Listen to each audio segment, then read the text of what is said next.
Masters నమస్కారం. Savitri consciousness.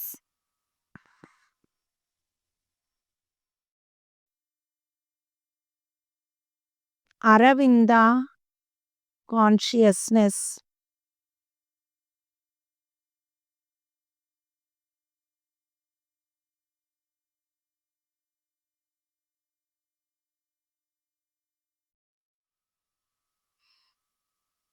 Regulate, adjust and establish physical, astral and mental workings.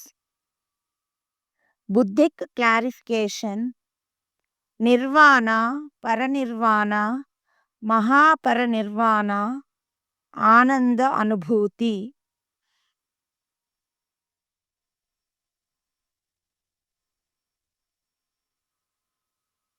Andhra మహాసావిత్రి 19వ అధ్యాయం యోగ విభూతి. నారద మహర్షి భవిష్యత్తు గురించి భయపెట్టినా సావిత్రి సత్యవంతునే వివాహమాడదలిచింది. అది విధి లిఖితం అని కాదు, విధిని తప్పించుకొన వీలున్నదని సావిత్రికి తెలుసు. మానవ కాంతగా విధిని కాదనలేదు. తల్లిదండ్రుల్ని వదిలి ప్రియుని చేరింది. అరణ్యవాసం, ఆశ్రమ జీవితం. తనలోని దివ్యాంశను మరచి ఒక సామాన్య యువతిగా గార్హణ్య జీవితం సాగించింది. హృదయం మహర్షి మాటల్ని మరచిపోనీయటం లేదు.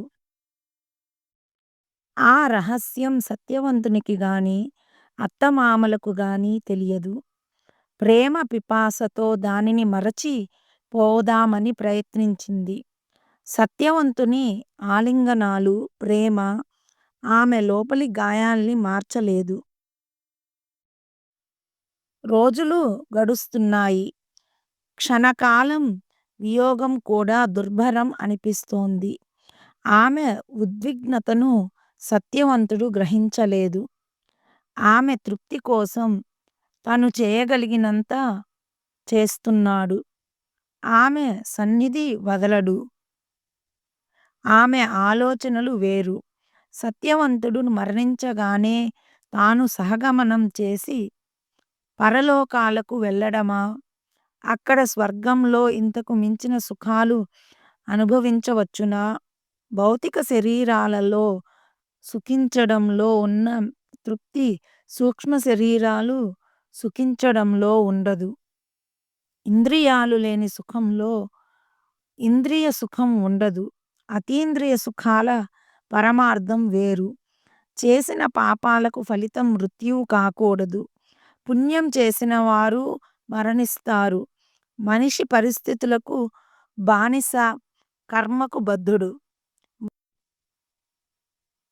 మృత్యువు, కామం, నిస్సహాయత మనిషిని కృంగదీస్తాయి.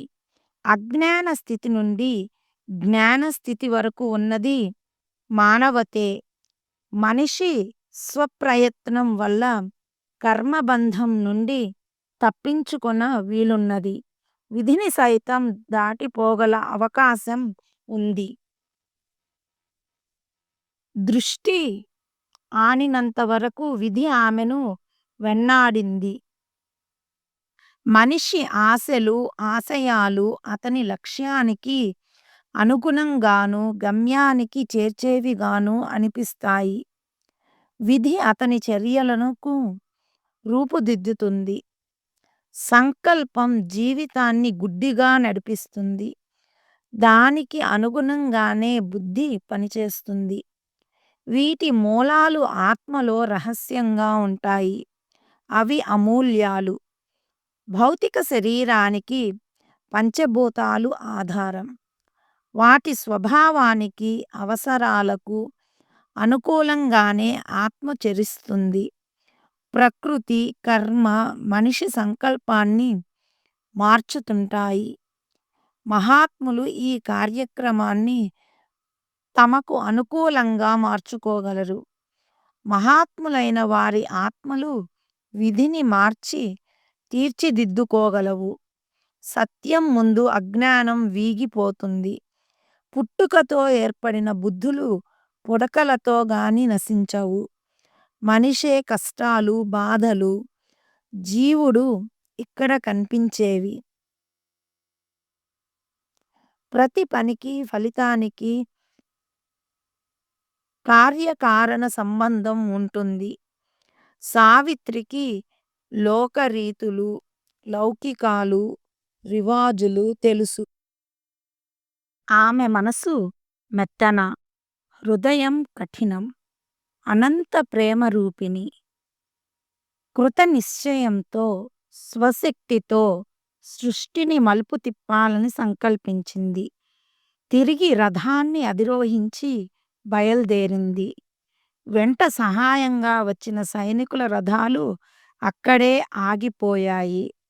ఆమె మనోరథం మాత్రం ఒంటరిగా ముందుకు సాగింది.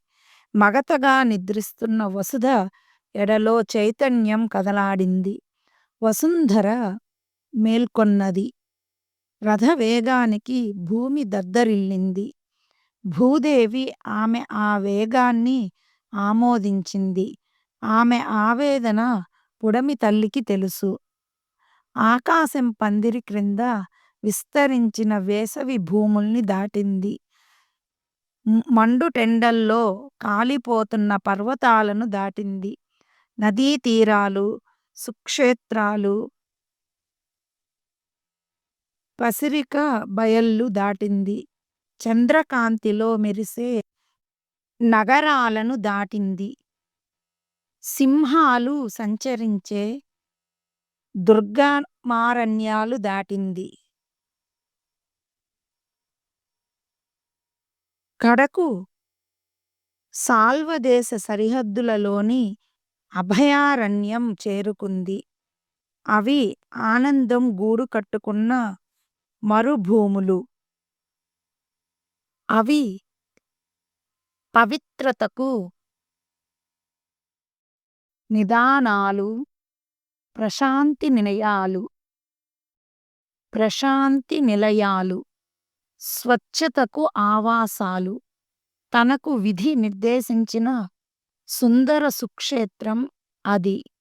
అక్కడ తపోవనాలు, ఆనంద తీర్థాలు. అక్కడనే తాను మొదట సత్యవంతుని చూచింది. అతను కనక పుష్యరాగం వలె దివ్యాంశతో అవతరించిన గంధర్వ యువకుని వలె తనకు తోచింది. అక్కడే అతనిది కాలాతీత సౌందర్యం, కలలో వాస్తవం మేల్కొన్న అనుభూతి తనకు కలిగించాడు. ఇప్పుడు గతం తనకు భవిష్యత్తును అందించే వాస్తవం. తను వాస్తవాధీన రేఖపై నిలిచింది. మద్రలోని విశాల రాజవీధులు, రాజభవనాలు మనస్సు నుండి దూరమవుతున్నాయి. రత్నస్నిగ్ధిత మంటపాలు, మందిరాలు, పాలరాతి మేడలు, శీతల తరుచ్ఛయాలు, జలాశయాలు, సుందర వనాలు క్రమంగా మధుర స్మృతులుగా మారసాగాయి. ఆమె మనస్సు కొండపై నుండి జారిపడే జలపాతం. మిట్ట మధ్యాహ్నం భావ సమాధిలో ఉన్న వేడి నుండి సాయంత్రపు ప్రశాంతిలోకి, స్వప్నంలోకి జారే సంధ్య. రాత్రి మలిజామున చల్లగా సాగిలపడే చంద్రిక. ఆమెకు తెలిసిన ముఖాలన్నీ మనస్సుకు దూరమైనాయి. ఆనంద పారవస్యంలో కదిలే మధురాధనాలు, చేయి చేయి కలిపి ఆడుకున్న నెచ్చెలులు, కళ్ళలో ప్రేమ జ్యోతుల్ని వెలిగించుకున్న ప్రేమ పూజారులు అందరూ కనుమరుగై మతిమరుపై ఆమెను ఒంటరిని చేశారు. ప్రకృతి ప్రశాంతంగా మారింది. మనస్సు నిర్మలమైంది. ఇక్కడ వినిపించేది అరణ్య రోదనలు, పక్షుల కిచకిచలు. నిశ్చలమైన గుహలో ఆత్మాశ్రయం పొందిన తాపసికి అరణ్య రోదనలు వినిపించవు. పరిసరాలతో పని ఉండదు. ఆమె ఆత్మను ఆశ్రయించింది కనుక అరణ్య భయం లేదు. పరిసరాల పని లేదు. మానవ సంచారం లేదు. అంతా మానస సంచారమే. సాయం సూర్యుని మేఘం కమ్మి నేల చల్లబడ్డది. పూతోటల మధ్య కాలిబాటల నడవసాగింది. నింగి కళ్ళు విప్పి తొంగి చూస్తున్నది. బయళ్ళు దాటి ఆశ్రమాన్ని సమీపించింది. నడచిన బాటలు, గడచిన కాలం అస్పష్టంగా అగమ్యంగా ఉన్నాయి. పెద్ద పెద్ద మానుల నీడలలో బాటలు కరిగిపోయినట్లు, ఎండకు లతామంటపాలు వాడిపోయినట్లు ఆమె సూర్యతాపానికి అలసిపోయింది. దూరాన ఆశ్రమ పర్ణశాలలు కనిపించాయి. అవి ఆకాశపు పందిరి క్రింద ముడుచుకున్నట్లు తోచాయి. అది అరణ్య మధ్యలో ఉన్న ఒకే ఒక ఆశ్రమ జనావాసం. అక్కడ ఒక మానవ సంకల్పం, మహదాశయం సేద తీరుతున్నదని ఆ అరణ్యానికి తెలుసు. ఆశ్రమానికి తెలుసు. ఆశ్రమ జీవితం నాగరికం కాదు, కొంత ఆటవికం. విధి తనను ఇక్కడకు తెచ్చింది కనుక తనకు ప్రతికూలం కాదు, అయిష్టం కాదు. సత్యవంతుని సాహచర్యం ఆశించింది. అంధుడైన మహారాజు సేవ తన కర్తవ్యం. ఆయన పతనమైన అధికారానికి ప్రతినిధి. వంగిపోయిన రాచరిక స్తంభం. ఒకప్పుడు మహారాణి, ఇప్పుడు ముసలి వగ్గు. ఆమెకు ఎలాంటి కోరికలు లేవు. ఆమె ఆశలన్నీ సత్యవంతుని పైన. అతను సుఖపడాలి. అతనికి స్వర్గసుఖాలు, సంపదలు దక్కాలి. అందుకై అహర్నిశలు భగవంతుని ప్రార్థిస్తుంది. సత్యవంతుడు సుందరుడు, సుగుణమని, దేవతలు సైతం అతనిని ప్రేమిస్తారని ఆమె ఆశ. అతని ఆనందం, అదృష్టం చూచి మురిసిపోవాలని ఆ ముసలి తల్లి అభిలాష. కాని చేరువనే పొంచి ఉన్న ప్రమాదం ఆమెకు తెలియదు.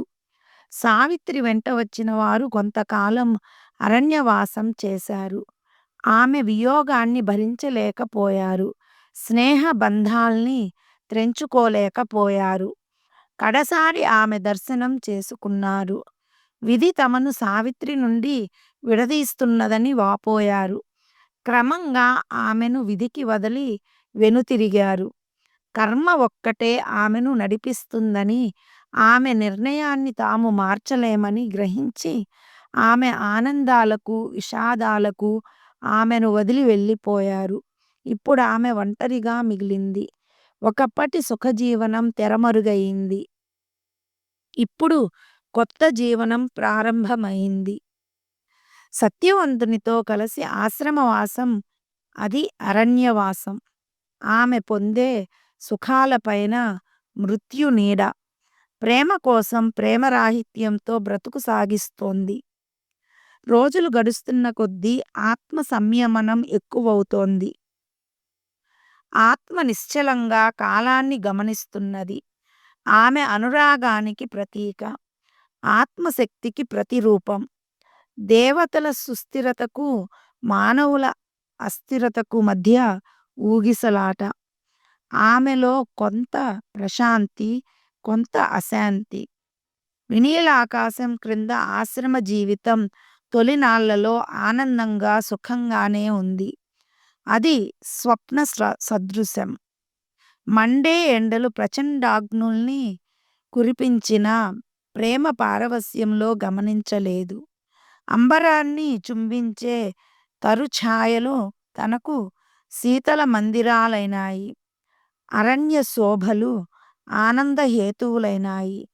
ప్రతి స్వరం కళ్యాణి రాగాన్ని ఆలపించింది, మనస్సును అలరించింది.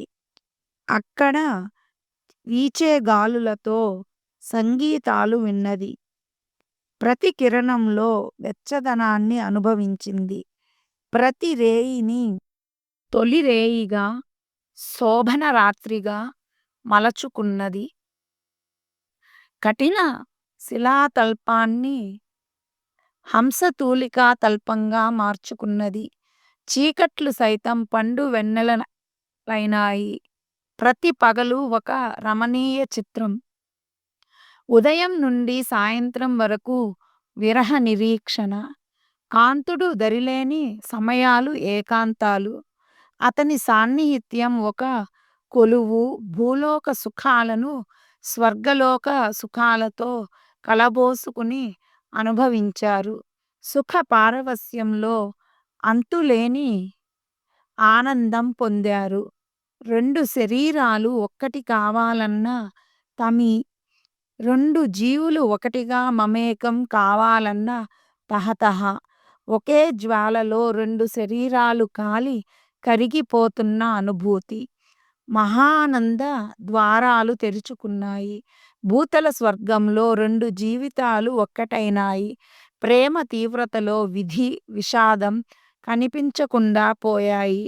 వేసవి గాడ్పుల ఉధృతం తగ్గింది. ఆకాశంలో నీలి మేఘాల సంచారం ప్రారంభమైంది. ఎండకు వాడిన ఆకులపై చిరుజల్లులు కురిశాయి. అరణ్యం వర్షంలో తడిసింది. ఉరుములు, మెరుపులు, కుంభవృష్టి, హోరున వీచే ప్రచండ మారుతాలు. అడవి ఏడ్చింది. అల్లకల్లోలమయింది.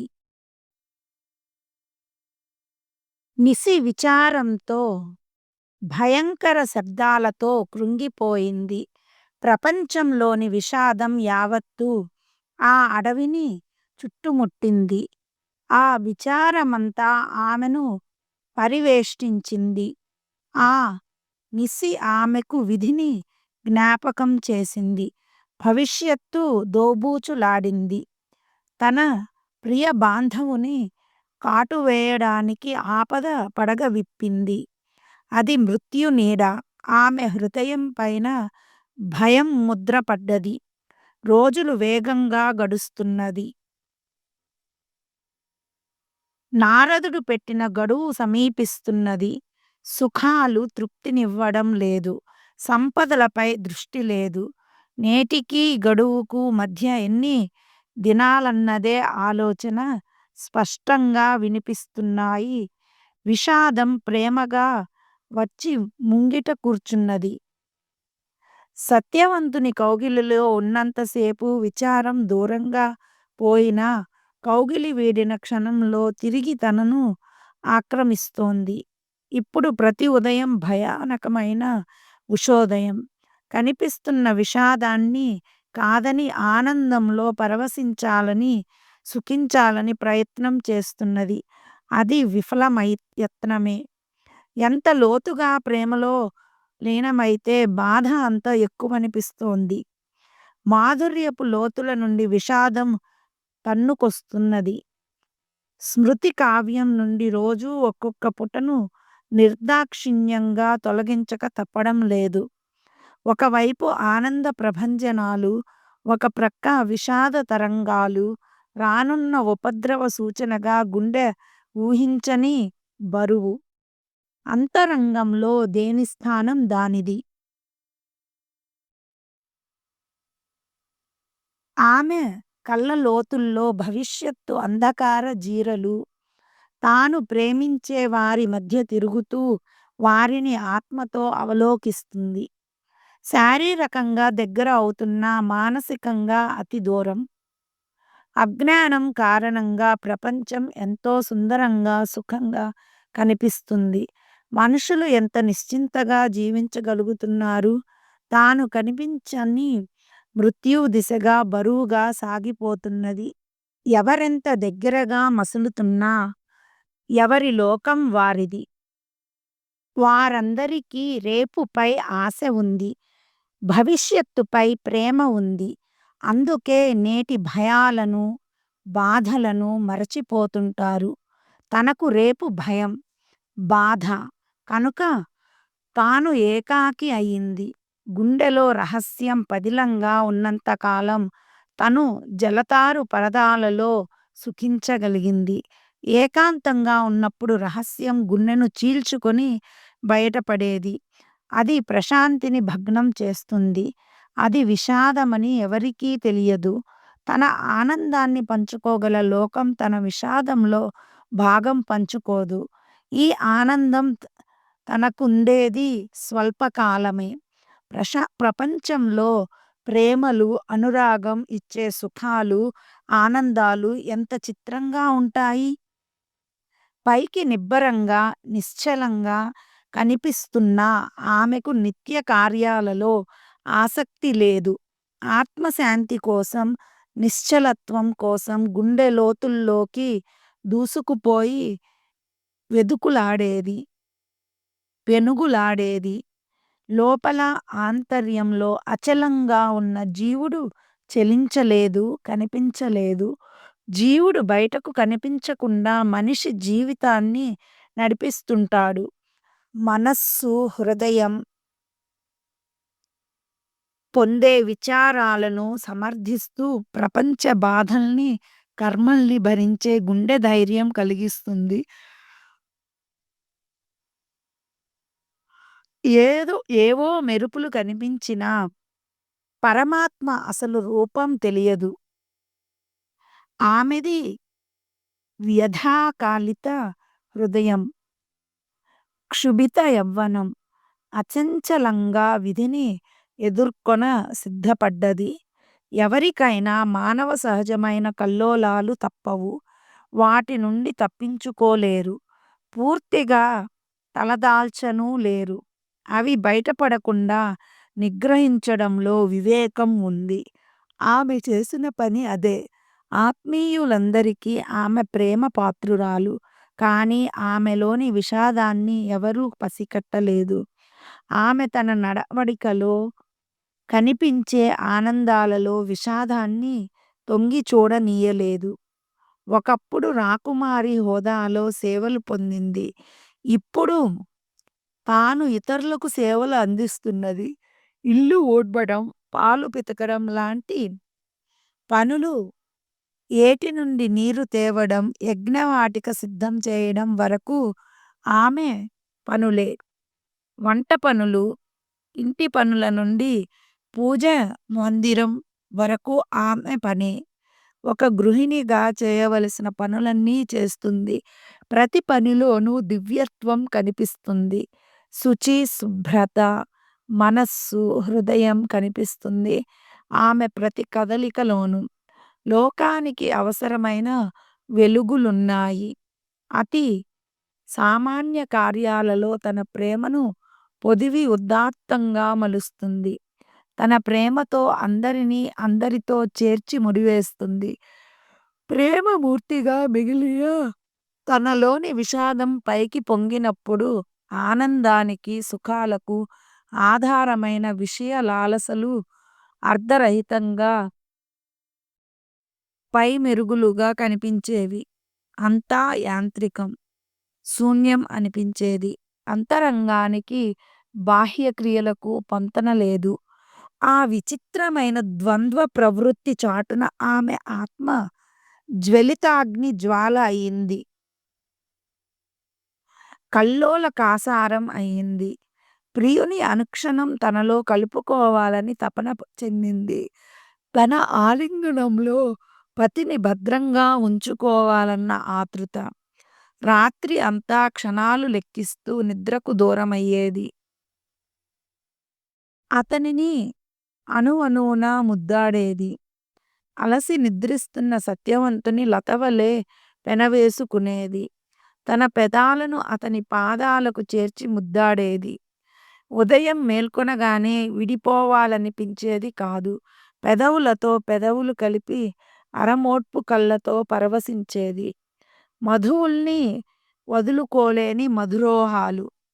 అతని శరీరం తనకు దూరం కారాదన్న ఆరాటం ఆమెది.